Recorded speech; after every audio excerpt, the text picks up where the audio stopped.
Hello and welcome back to the Data Protection Diaries. In this video we are going to be talking about the Data Security and Protection Toolkit, more commonly known as the DSP Toolkit. This is a self-assessment toolkit that any organisation that has access to NHS patient information or wants access to NHS networks and systems that contain patient information have to comply with and have to fill in on an annual basis to make sure that they can maintain that access. As always, if you find this video useful, please do give us a like, give us a comment, give us a share. If you have any questions, make sure that you drop them down in the comments below, or do drop us an email and we're happy to answer those where we can. So what is the DSP Toolkit? Well, the DSP Toolkit, as more commonly known as the Data Security and Protection Toolkit, is a replacement for the old IG Toolkit.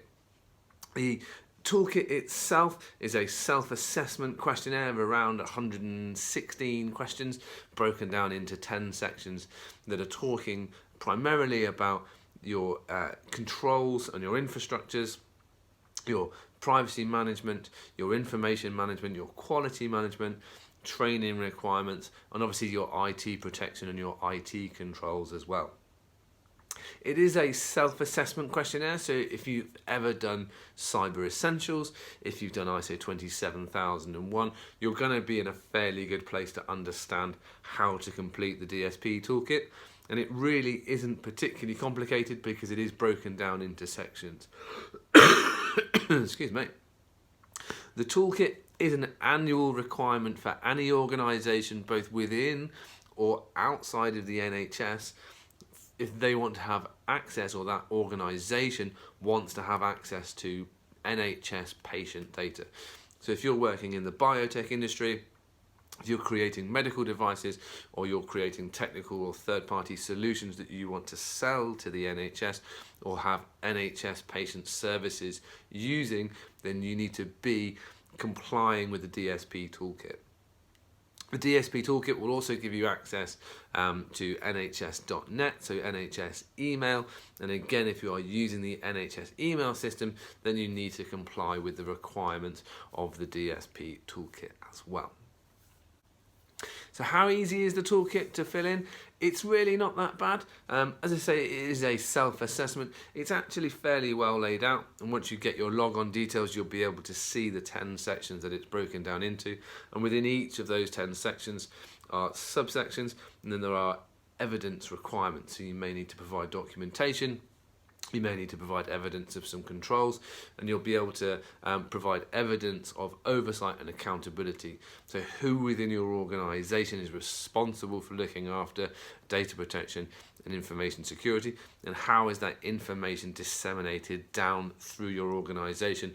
What training do you carry out? And also, what technical controls have you got in place? So are you doing vulnerability scanning? Are you doing pen testing?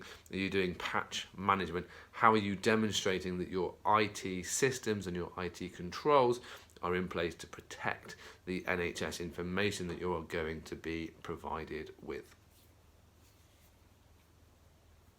So the benefits of doing the DSP toolkit are fairly obvious. If you want access to NHS patient information, or if you want to provide services to the NHS, then you are going to have to do this, and you're going to have to do it on an annual basis. For large-scale organisations, so for big NHS trusts, multiple hospitals and multiple sites, you may need to do the toolkit twice a year, so you may have to do it in October, my apologies, and again ready for the 31st of March. The thing here is that the submission has to be done by the 31st of March at the latest, but you can submit your toolkit at any point throughout the year.